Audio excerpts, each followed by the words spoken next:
even if defendant had this burden to show, he met it because the court below did not consider done whatsoever. Questions, anyone? Anything you'd like to add? Nothing else except to ask the court to affirm the decision of the appellate division. Thank you, Your Honor. Thank you, Ms. Lucetta. Ms. Hay, brief rebuttal. Thank you. We'll take the case under advisement. Next case is Adelaide versus U.S. Legal Services Group, LP.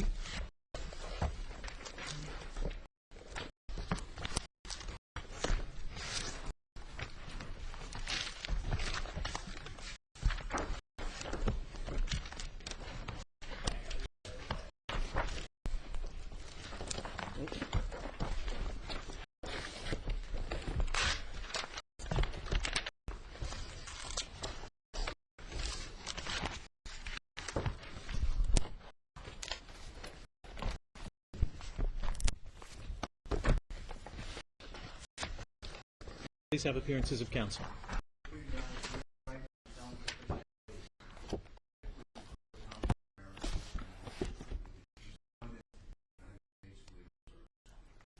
Good afternoon, counsel. Mr. Wright, you may proceed. I'd like to reserve 2 short minutes for rebuttal, if I could. 2 short minutes. Yeah. Got it. 58-second minutes. We'll hold to that. Well, I have the clock here. May it please the Court, William Wright, the appellant, Trish Adelaide. Clause depriving a citizen of access to the courts should clearly state its purpose. The point is to assure that the parties know that in electing arbitration as the exclusive remedy, they are waiving their time-honored right to sue. This was Mark versus Clarence Collins, and this Court set out that more than 20 years ago. More recently, the Appellate Division in Curtis v. Selco Partnership elaborated on that, saying that such a waiver, such a statement, be unmistakable.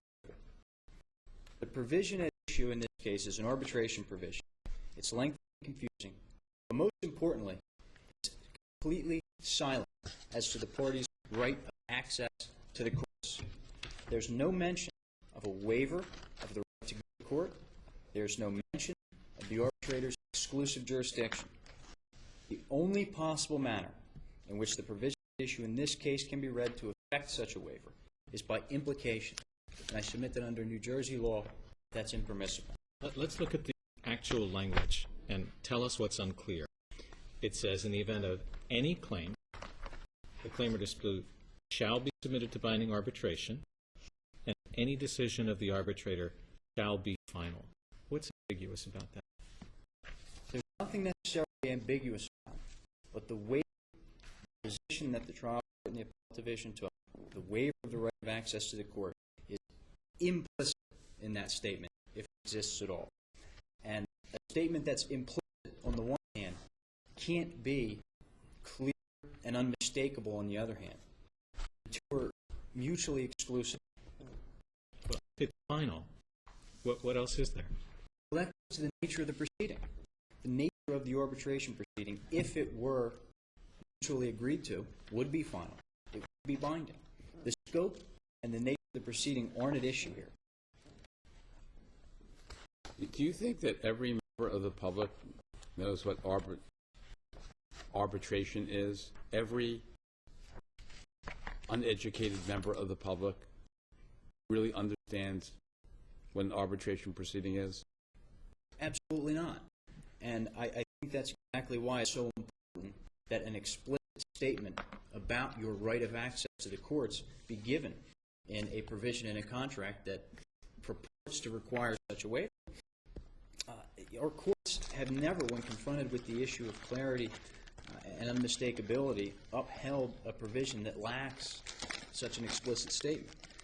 You know, every time courts have addressed the issue, there's a common thread, and that common thread is an explicit statement about exclusivity or waiver of your right of access to the courts. How long was this contract? Is it 21 pages? Yes. And this arbitration provision was on page 9 of the 21-page contract? Paragraph 16. What explicit statement would you like to see?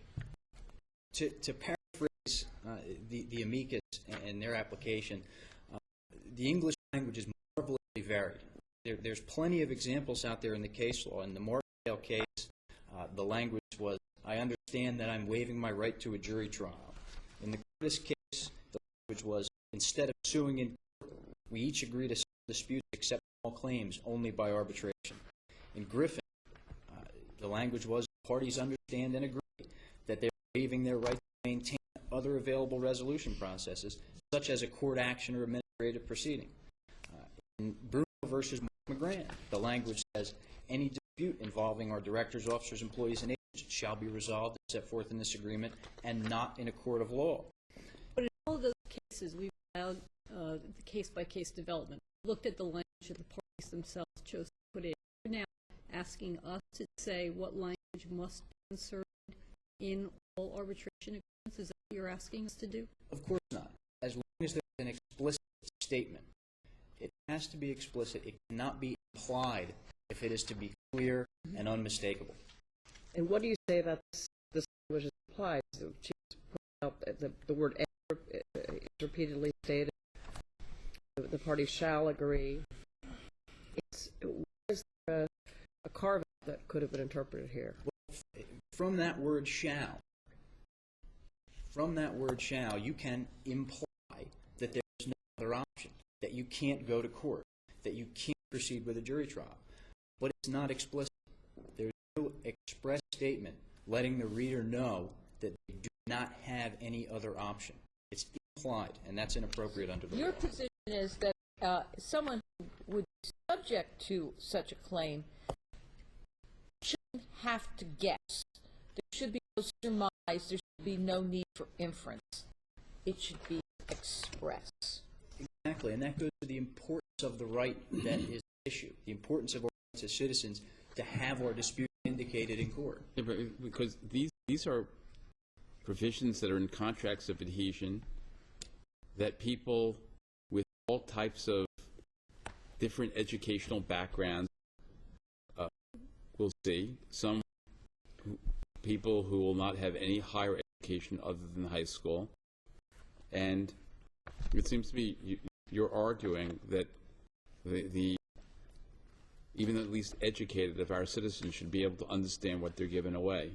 And it should be in, what, plain, simple language? It should be in plain, simple, and explicit language. Are you also arguing different font, perhaps?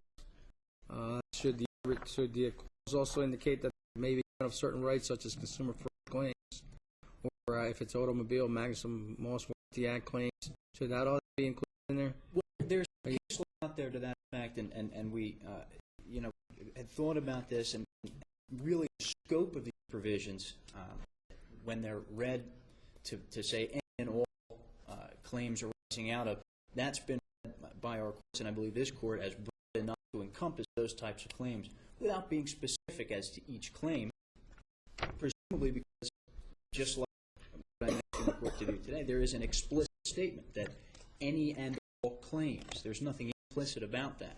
Are you basically just asking us simply to live up to the language that's in our opinions, which says that the point, and I think you quoted, the point is to assure that the parties know that in electing arbitration as the exclusive remedy, they're waiving their time-honored right to sue.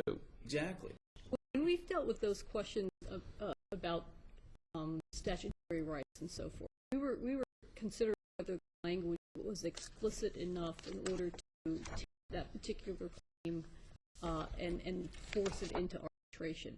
In this instance, your argument is going to whether or not anything can be arbitrated under the contract because you think otherwise the right to jury trial should prevail absent that explicit requirement. If we were to agree with you, do we risk burdening arbitration in a way that is not permitted under the FAA? You don't, because it's not anything. We're not talking about any specific class of claim now. We're talking about whether there's even a right to enforce arbitration. That's what you're getting at. The heart of the arbitration clause. That's exactly right. And when the parties agree to a contract clause like this that involves an important right, it has to be explicitly stated. And I think the cases and many of the arbitration provisions that I've read over the course of the last few weeks and months, already have such an explicit statement in the provision. And I think that's because the law in New Jersey really already is that a statement has to be explicit, and that goes all the way. Explicit as to scope.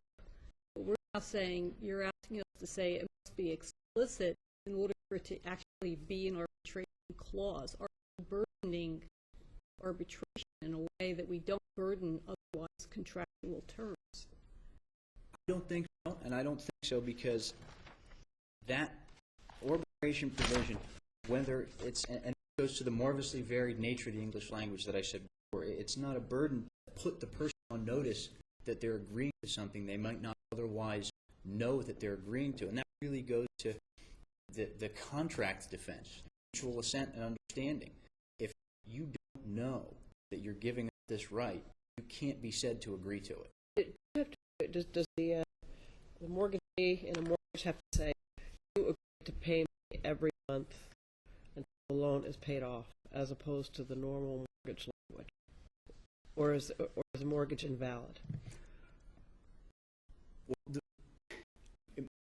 yes, the mortgage does, it has to set forth explicitly. Right, but does it have to be stated in, you are agreeing to pay me X dollars per month? This is a requirement that is going to come every month, and set it forth in extremely simple terms in order to be a valid mortgage. I submit that it does, and usually, and I'm thinking now into my real estate transactional practice, there's also an amortization statement that goes along with the mortgage documents in the closing package that sets forth in great detail. In this case, we're dealing with the waiver of a constitutional right. I mean, even our 1776 Constitution, the inestimable right of trial by jury shall remain confirmed as part of this law of this colony without repeal forever. I mean, so the right to a jury trial stands in a very special place in our constitutional jurisprudence. I mean, correct? Correct. And when you're balancing the potential burden on the arbitration industry or the arbitration procedure that our courts are so inclined to favor, and rightfully so under the Federal Arbitration Act, you have to balance that against the important nature of this right and the simple request that we make today that this court find when a statement is clear and unmistakable, that means it has to be explicit. I mean, so, I'm sorry, I was going to observe, I don't know if you were here during the last argument, right, the jury trial is so important that we require a voluntary waiver even in court with the judge making that decision. I was here, and that's correct. There's no argument with the notion that a plain, simple, explicit statement would make for a better waiver clause. We have a policy that favors arbitration. In a close case, does it tip the balance?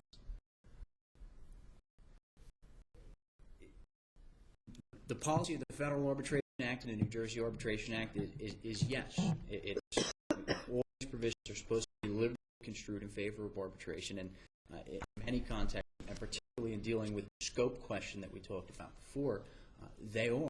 Any and all goes to the breadth of claims that include statutory claims without the express mention of every statute. The Consumer Fraud Act, the Law Against Discrimination, the Maximum Loss Warranty Act, all those things don't have to be set forth in some sort of litany. It's sufficient that it says any and all.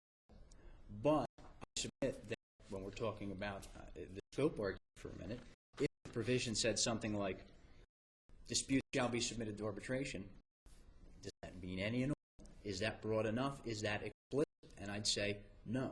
We need something explicit. It doesn't have to be a litany, but it has to be there. You can't implicitly waive this important constitutional right. If a contract is provided for, does it have to explain to the contracting parties alternative remedies being given up? In other words, arbitration is a remedy here. Does the alternative method of resolving disputes have to be explained to the person that these other ways of resolving the disputes would be available to you, but you're now giving those up? Not as long as it is explicit that there is no other option. And that goes to the very heart, I think, of the lowest common denominator in all these cases I've read, and that's the Epix case, that was, the language in that case was upheld, and it doesn't mention right to a trial, right of access to the court, but it does say the arbitrator has exclusive jurisdiction, which is an explicit statement that the only option is arbitration, and we don't have that here. Are you aware of any cases outside of our jurisdiction where courts have held that to give your jury trial and agree to arbitration must be explicit, unambiguous, unmistakable language in the agreement in order to be enforceable? In other words, are there out-of-jurisdiction cases that support my position? Yes. There's enough we have here in New Jersey to support that position that I didn't feel the need to go outside of our boundaries.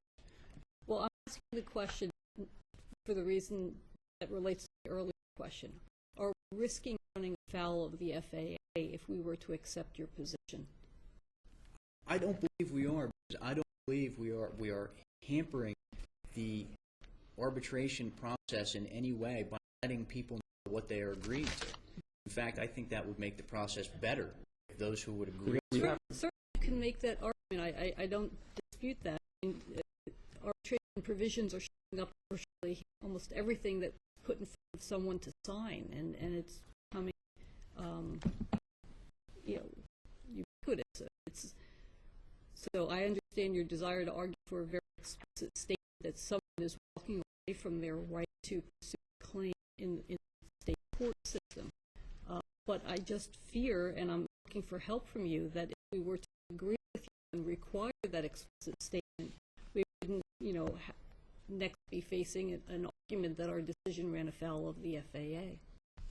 Well, I don't think there are cases that have decided this issue. The FAA has been in the eyes of this court and our appellate court for a long time, and many of the cases I've cited, including the Folk case, which was granted petition for cert, I think, in 2011, before this court, the analysis is always the same, and the court always does go through the FAA. The FAA provides for the availability of striking down arbitration provision in a context like this, where we have the contract defense, and that's what we go back to.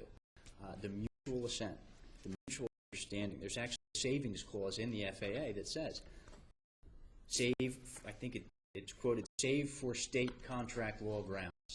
And that's really what we're arguing here. That You don't think that's a different analysis than put an upfront requirement of a certain level of explicitness in order to have the arbitration clause be enforceable at all? Well, I don't think it is, because we're not asking for any magic words. We're just asking that the party signing the contract know from the language that they don't have another option. It can't be implied. It's an important right, and you can't contract around this important right without knowing. But aren't you really asking for magic words? You say that. You're saying there has to be a statement with respect to the exclusivity of the remedy, and that you are giving up your jury trial right. Those are magic words, are they not? They're not, because they can take any form. And I went through the litany of examples before. Not in court. You can't go to court. The arbitrator has exclusive jurisdiction. You don't get a jury trial. You can't sue us. Anything that lets the person know they have no other option. The more explicit, the better. But even, going back to the most common denominator of the Epix case, even there, the language said the arbitrator had exclusive jurisdiction, which is explicit, and that tells the reader they have no other option. Is that an appellate division case? It is. That's the language you want? That's exclusive? It's not that much better than the language in the clause. I'm surprised that you're actually arguing that. I'm not arguing that that's the best, and that's why I keep referring to it as the That's not a lowest very common good fallback position for you. It's not, but it's something that I have to deal with, and something that has been upheld by our courts. But it's still an explicit Well, you might statement. as well argue something that's going to mean something to the consumer. You think that's going to mean a whole lot more than the arbitration agreement we have before us, the waiver provision? It lets the reader know there's no other option, and that's the important thing here. That it's not. If they don't know what arbitration is, putting the word exclusive in front of it is not going to help them very much. And the word and jurisdiction can take on so different meanings. I agree, and I think that maybe that case doesn't quite satisfy the explicitness requirement, but it is out there, and it is something that I have to deal with in terms of my argument. The better cases are the cases that say you're giving up your right to a court action. You're giving up your right to a jury trial. That's the better statement. Or the Martindale case, right? Well, Martindale says, I understand that I'm waiving my right to a jury trial. And that's in many arbitration agreements today. It is, and that shows that this really isn't going to be burdensome on the process or the procedure because it's already out there. And most contracts, if you read your cell phone contract, your Comcast bill, they all say it, and they all tell you that you're waiving your right. You can't go to court. And that's what we're asking today. Is there anything else you'd like to present? That's all, Your Honor. Mr. Barron?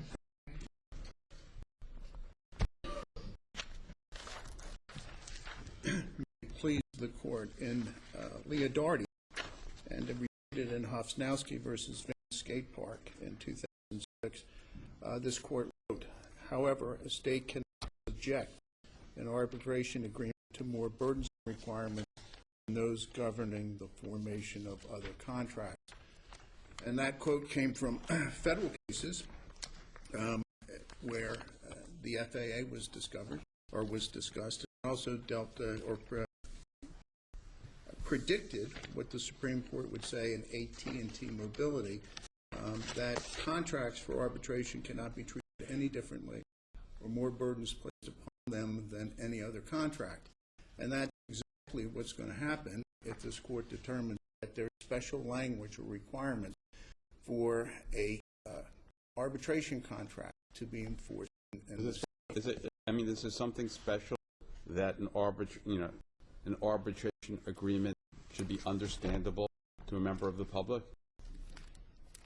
No, is that burdensome? That isn't burdensome. And what I submit, as the appellate division found, and as the district court in two cases found, is that this particular language is understandable.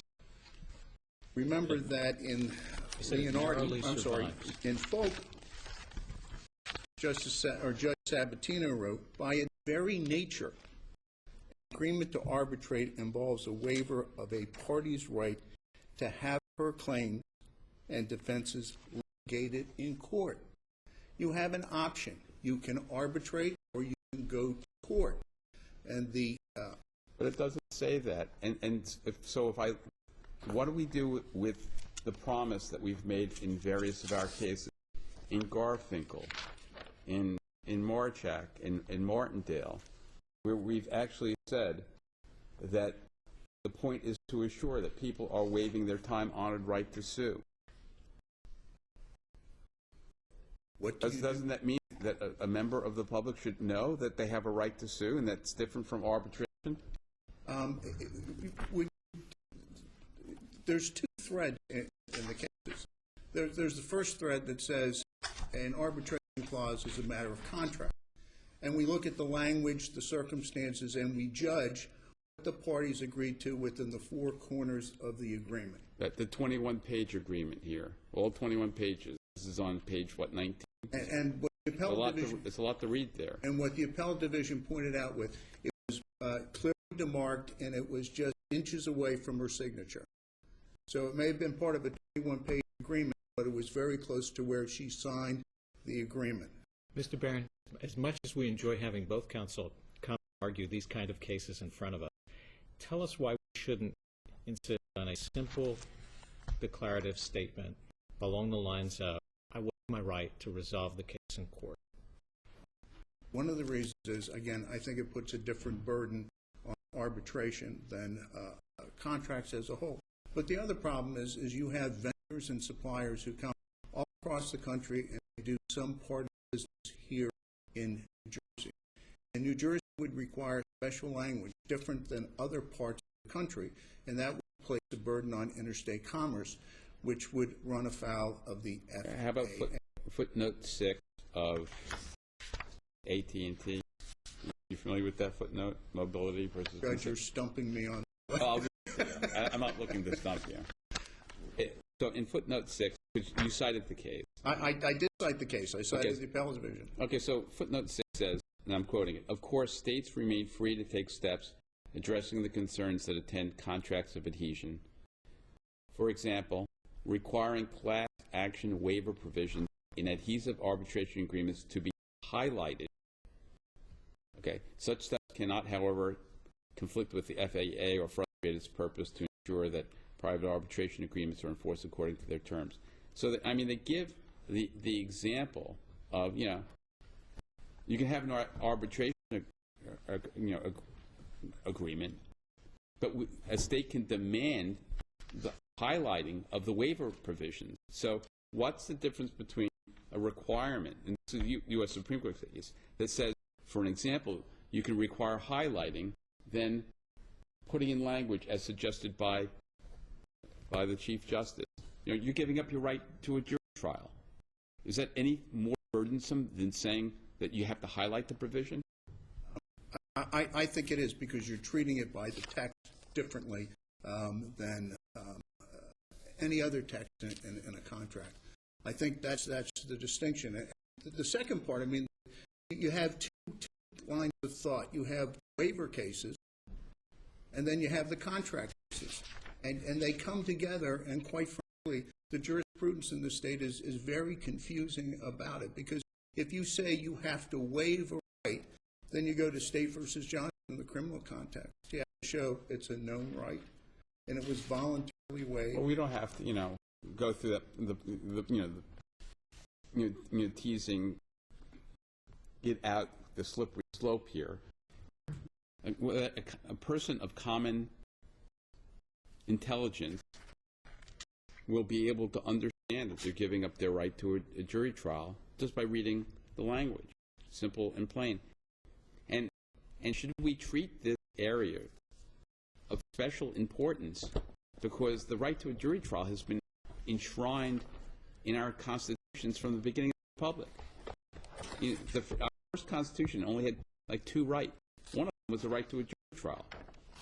I understand. It's Article 1, Section 9. Right, but even before that, in our 1776 Constitution, didn't have all those rights. It only had two. One of them was the right to a jury trial. That's how important it was to the people of this then colony. I understand that it's an important right, but that doesn't mean that it can be waived by a clearly drafted arbitration clause. Agreed. So why shouldn't a line be there? You're giving up your right to a jury trial, or your right to sue, or your right to go to court.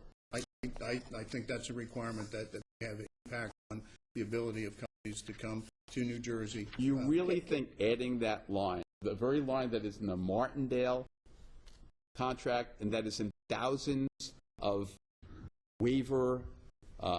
arbitration waiver provisions, is going to keep people from coming to New Jersey to ply their trades and their businesses? It's going to impact their ability to conduct the business, because they thought that they had an arbitration clause which was clear and effective won't hold true here in New Jersey. What is the level, and following up on Justice Sakie's question to your adversary earlier, what does the FAA need in terms of, what does it essentially require in terms of the states restraining themselves from imposing different types of language on these clauses? The way I understand the FAA is interpreted over the last at least 2 decades, that this is a matter of contract.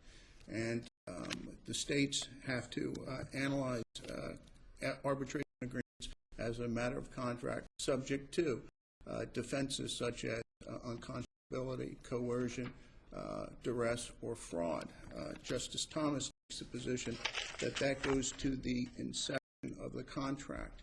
And unless you can show those factors in the inception of the contract, the arbitration clause survives. So as a matter of federal law, is it your contention that as a matter of federal law, if there is a contract that is not void from its inception,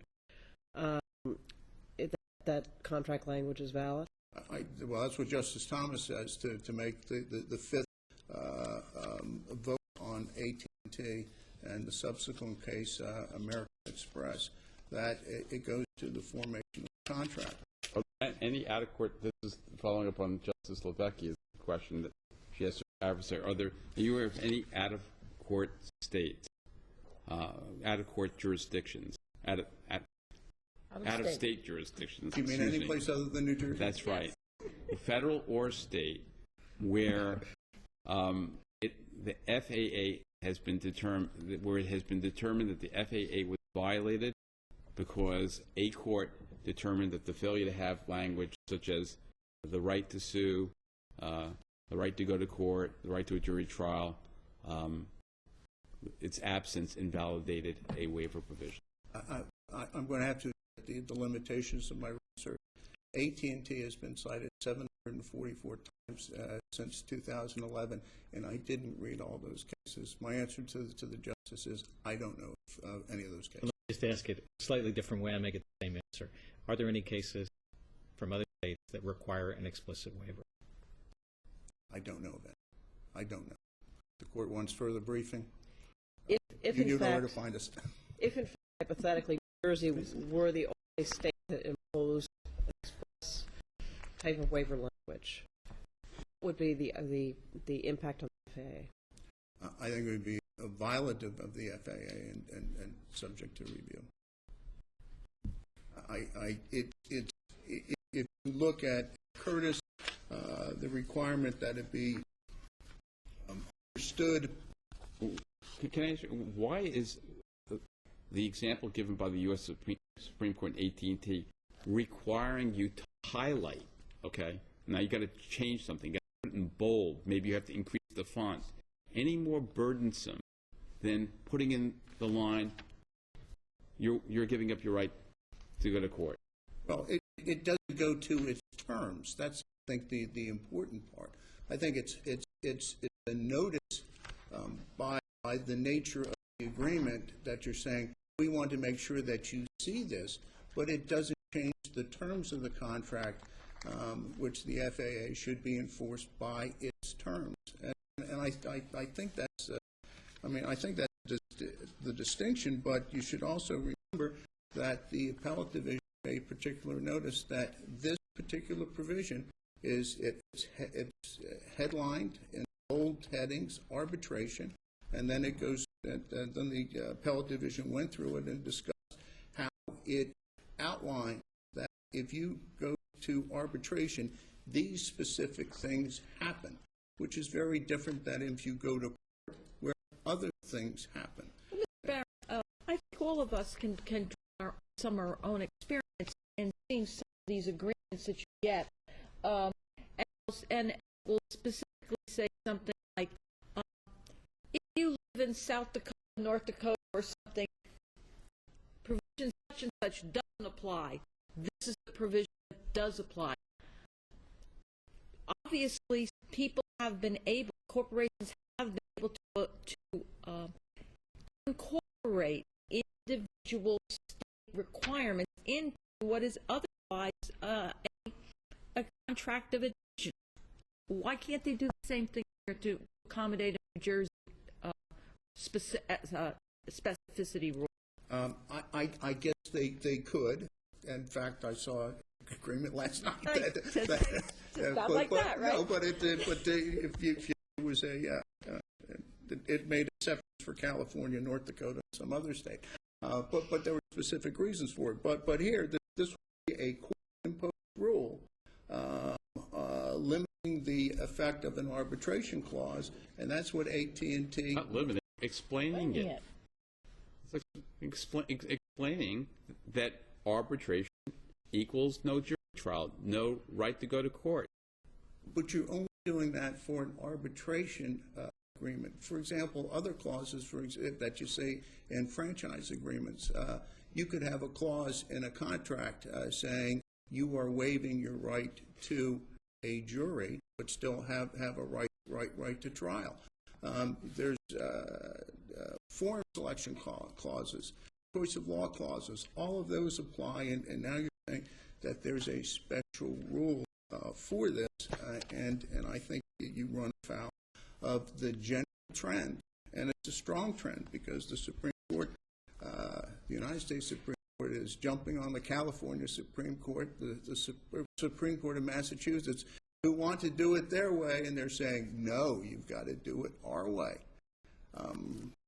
Take franchise agreements. For a while, you couldn't arbitrate them. You couldn't move them out. And the most recent decisions of this court say, yes, the arbitration agreement in a franchise, which is as adhesive a contract that you can find, is no, we're going to enforce those. This isn't saying that people can't arbitrate. They just have to know what they're buying. Well, that's true, but it's now you're putting, instead of looking at the language, and the language says in this case, you're going to go to arbitration. It's going to be binding.